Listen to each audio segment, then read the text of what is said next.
ദൈവനാമത്തിന് മഹത്വം ഉണ്ടാകട്ടെ. ഇത് മാർച്ച് 12-ാം തീയതിയാണ്. ഈ രാവിലെ സമയം എല്ലാ ശ്രോതാക്കൾക്കും കർത്താവായ യേശു ക്രിസ്തുവിൻ്റെ നാമത്തിൽ സ്നേഹവന്ദനവും ശുഭദിനാശംസകളും നേരുന്നു. ഇന്നത്തെ നമ്മുടെ ധ്യാനത്തിനായി നാം തിരഞ്ഞെടുത്തിരിക്കുന്ന പുറപ്പാട് പുസ്തകം 18-ാമത്തെ അധ്യായമാണ്. ഇസ്രായേൽ മക്കൾ മോശയുടെ നേതൃത്വത്തിൽ മുന്നോട്ട് പോവുകയാണ്. ആ സമയത്ത് നടന്നതായിരിക്കുന്ന ഒരു കുടുംബ ചരിത്രമാണ് ഇവിടെ പറഞ്ഞിട്ടുള്ളത്. മോശ മിസ്രൈമിലേക്ക് പോയപ്പോൾ, അഹരോനും കുട്ടി അവർ പോയപ്പോൾ മിസ്രൈമിൽ ചെന്ന് കാര്യങ്ങളൊക്കെ ആയി. ഞാൻ വിചാരിക്കുന്നു ചെങ്കടലൊക്കെ കടന്നപ്പോൾ ഈ യാത്ര വളരെ ബുദ്ധിമുട്ടുകളൊക്കെ വന്നപ്പോൾ മോശ ഒരു കാര്യം ചെയ്തു. തൻ്റെ ഭാര്യയും തൻ്റെ 2 പുത്രന്മാരെയും തൻ്റെ ഭാര്യ വീട്ടിലേക്ക് അയച്ചു. ഇപ്പോൾ കാര്യങ്ങളൊക്കെ നേരെ പോകാൻ തുടങ്ങിയപ്പോൾ ഇത്രോ എന്ത് ചെയ്തു? തൻ്റെ മരുമകനായ മോശയുടെ അടുക്കലേക്ക് തൻ്റെ മകളെയും പേരക്കിടാങ്ങളെയും കൂട്ടിക്കൊണ്ട് വന്നു. അത് നല്ല കാര്യമാണ്. ഇത്രോ ചെയ്തത് നല്ലതാണ്. കുടുംബങ്ങൾ ഒരിക്കലും അങ്ങനെ മാറി നിൽക്കാൻ പാടില്ല. സിപ്പോറായുടെയും മക്കളുടെയും സുരക്ഷിതത്തിന് വേണ്ടിയാണ് മോശ അവരെ തിരിച്ചയച്ചതെങ്കിലും കുറച്ച് കഴിഞ്ഞപ്പോൾ കുറച്ച് ദിവസമൊക്കെ വീട്ടിൽ പോയി നിൽക്കുന്ന കുഴപ്പമില്ല ഇടയ്ക്ക്, എങ്കിലും അത് തിരിച്ചു കൊണ്ടുവന്നു. അപ്പോൾ ഞാൻ വിചാരിക്കുന്നു മോശയുടെ അമ്മായിപ്പൻ ഇത്രോ ചെയ്തത് ഒരു നല്ല പ്രവൃത്തിയാണ്. അപ്പോൾ ആ വന്ന സമയത്ത് വർത്തമാനം കിട്ടി. മോശ വളരെ ബിസിയാണ്. 22 ലക്ഷം ജനങ്ങളുടെ വലിയൊരു ക്യാമ്പാണ്. അതിന് നടുവിൽ ഒരുപാട് കാര്യങ്ങൾ ചെയ്യാനുണ്ട്. യാത്ര പുറപ്പെടാത്ത സമയങ്ങളിൽ പാളയമടിച്ച് കിടക്കുമ്പോൾ ആളുകളൊക്കെ അവരുടെ കംപ്ലയിൻസുമായിട്ട് വരും.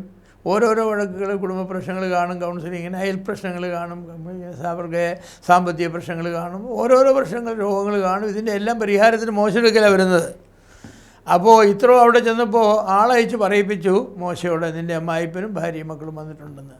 മോശ ഉചിതമായ നിലയിൽ കടന്നു ചെന്ന് അമ്മായിപ്പനെ കെട്ടിപ്പിടിച്ച് ചുമ്മനം ചെയ്ത് സ്വീകരിച്ച് കൂടാരത്തിൽ കൊണ്ടുപോയി അതിസൽക്കാരമൊക്കെ ചെയ്ത് കുശല പ്രശ്നങ്ങളൊക്കെ പറഞ്ഞു. മോശ അമ്മായിപ്പനെ സ്വീകരിച്ച് ആനന്ദിച്ച് വന്ദനവും വണക്കവും ചുമ്മനവും ഒക്കെ കഴിഞ്ഞ് വർത്തമാനമൊക്കെ പറഞ്ഞു. മോശ എന്താണ് ദൈവം മോശ മുഖാന്തരം ഇസ്രായേൽ മക്കൾക്കിടയിൽ ചെയ്തതായിരിക്കുന്ന അത്ഭുതങ്ങളെക്കുറിച്ച് ഇത്രയോട് പറഞ്ഞു. വേറൊരു വൃത്തി പറഞ്ഞാൽ മോശ തൻ്റെ സാക്ഷ്യം ഇത്രയോട് പറഞ്ഞു. ഒരു നല്ല കാര്യമാണ് കേട്ടോ. നമ്മുടെ പ്രിയപ്പെട്ടവർ നമ്മുടെ വീട്ടിൽ വരുമ്പോഴേ നമ്മളവരുടെ വീട്ടുകാരി മാത്രം പറയാതെ ആത്മീയ കാര്യങ്ങളോട് സംസാരിക്കണം, സാക്ഷ്യം പറയണം. ദൈവം നമുക്ക് ചെയ്തതായിരിക്കുന്ന കാര്യങ്ങളെക്കുറിച്ച് സാക്ഷ്യം പറയണം.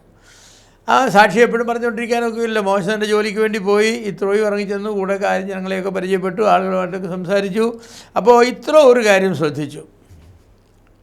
അതെന്താണെന്ന് ചോദിച്ചാൽ മോശ ജനത്തിൻ്റെ പ്രശ്നപരിഹാരം നടത്തിയ വിധം ഇത്രോയ്ക്ക് തീരെ പ്രായോഗികമായി തോന്നിയില്ല. അങ്ങനെ പോയാൽ തൻ്റെ മരുമകന് ക്ഷീണിച്ച് തളരുകയുള്ളെന്ന് ഇത്രോയ്ക്ക് മനസ്സിലായി. ഇത്രോ കുറച്ച് പ്രായമുള്ള മനുഷ്യനാണ്. അപ്പോൾ ശക്തനായ ഒരു നേതാവിന് യോജിച്ച ഒരു ശൈലി ആയിരുന്നില്ല മോശ സ്വീകരിച്ചത്. മോശയുടെ പ്രവർത്തനമെന്ന് പറഞ്ഞാൽ സെൻട്രലൈസ്ഡ് ആണ്, ഏക വ്യക്തി കേന്ദ്രീകൃത പ്രവർത്തനമാണ്, 1 മാൻ ലീഡർ, അങ്ങനെയാണ്. അപ്പോൾ എല്ലാ ഇസ്രായേൽ ജനം 22 ലക്ഷം ആളുകളും അവരുടെ പരാതിയുമായിട്ട് മോശയെടുക്ക് വരാൻ തുടങ്ങും. രാവിലെ തുടങ്ങിയ ക്യൂ ആണ്, വലിയ ക്യൂ ആണ്. നമ്മുടെ ചില റേഷൻ കടയുടെയൊക്കെ മുന്നിൽ നിൽക്കുന്ന പോലുള്ളതായിരിക്കുന്ന ക്യൂ ആണ്, ഭയങ്കര ക്യൂ. അത്രയൊന്നുമല്ല, അത് 10-25 പേരല്ലേ ഉള്ളൂ. ഇതങ്ങനെയാണോ? 2 ലക്ഷം ആളുകൾ, എല്ലാവരും പരാതിക്കാരല്ലെങ്കിലും ഞാൻ വിചാരിക്കുന്നു ഒരു 500, 600, 1000 പേരെ ഉള്ള ക്യൂ ഇങ്ങനെ നിൽക്കുകയാണ്. എല്ലാവരും രാവിലെ തുടങ്ങി സന്ധ്യ വരെ. സന്ധ്യയ്ക്ക് അവസാനത്തെ ആളിൻ്റെയും പരാതി കഴിഞ്ഞിട്ടാണ് മോശയ്ക്ക് എഴുന്നേറ്റ് പോകാൻ നോക്കൂ. അപ്പോൾ ഇത്രോ കാര്യം മനസ്സിലായി. ഇങ്ങനെ പോയാൽ അധിക ദിവസം ഈ ശുശ്രൂഷ മുന്നോട്ട് പോവില്ലെന്ന്, അധിക ദിവസം പോവില്ല. അതുകൊണ്ട് മോശയ്ക്ക് ഇത്രോ ഒരു നല്ല ഉപദേശം നൽകി. ആ ഉപദേശം നമുക്കുള്ള ഉപദേശമാണ്. എന്താ ഇത്രോ പറഞ്ഞത്? Delegate your responsibility. നിൻ്റെ ഉത്തരവാദിത്തങ്ങൾ നിയുക്തീകരിക്കുക.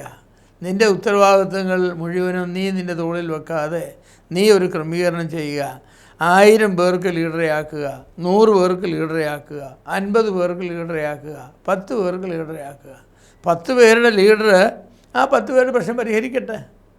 ആ പ്രശ്നം വരാതെ വരുമ്പോൾ 100 കണക്കിന് 10 പേരുണ്ടല്ലോ, അവരുടെ ഇടയ്ക്കിൽ നിന്ന് തീരാത്ത പ്രശ്നം കൊണ്ട് ഈ 50 പേരുടെ ലീഡറുടെ ഇടയ്ക്കിലേക്ക് ചെല്ലട്ടെ.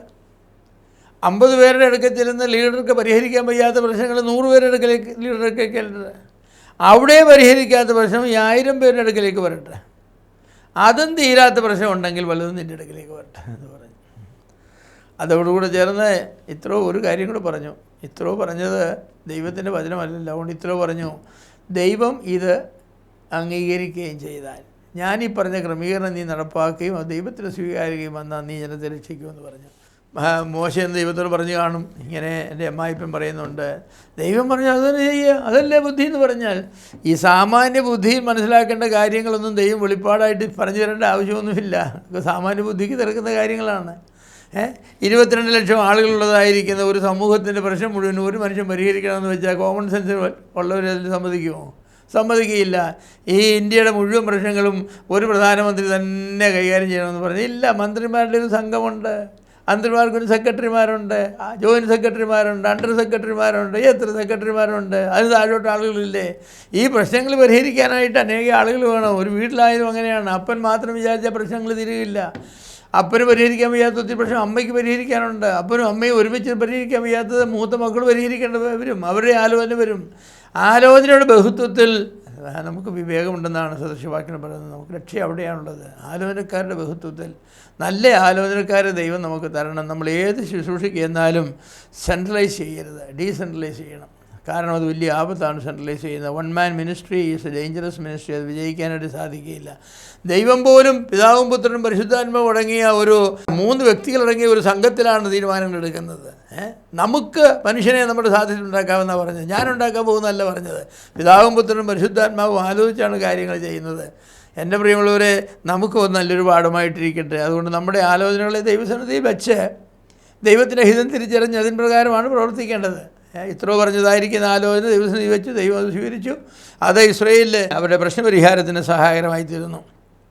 അതുകൊണ്ട് പലരും ചെയ്യുന്നതായിരിക്കുന്ന തെറ്റ്, ഒന്ന്, അവരുടെ ആലോചനകൾ ദൈവത്തോട് ചോദിച്ച് അംഗീകാരം വാങ്ങിയില്ല, അതൊരു തെറ്റ്. രണ്ടാമത്, അവരാരോടും ആലോചന ചോദിക്കില്ല, അവർ തന്നെ കാര്യങ്ങളൊക്കെ നടത്തും, അത് തെറ്റ്. നമ്മൾ തന്നെ ഈ ലോകത്തിൻ്റെ ഭാരം മുഴുവൻ ചുമക്കാനൊക്കെ ഒക്കുകയില്ല. ഒരു സഭയുടെ ഭാരം മുഴുവൻ ചുമക്കാനൊക്കെ, ഒരു വീടിൻ്റെ ഭാരം മുഴുവൻ ചുമക്കാനൊക്കെ ഒക്കുകയില്ല.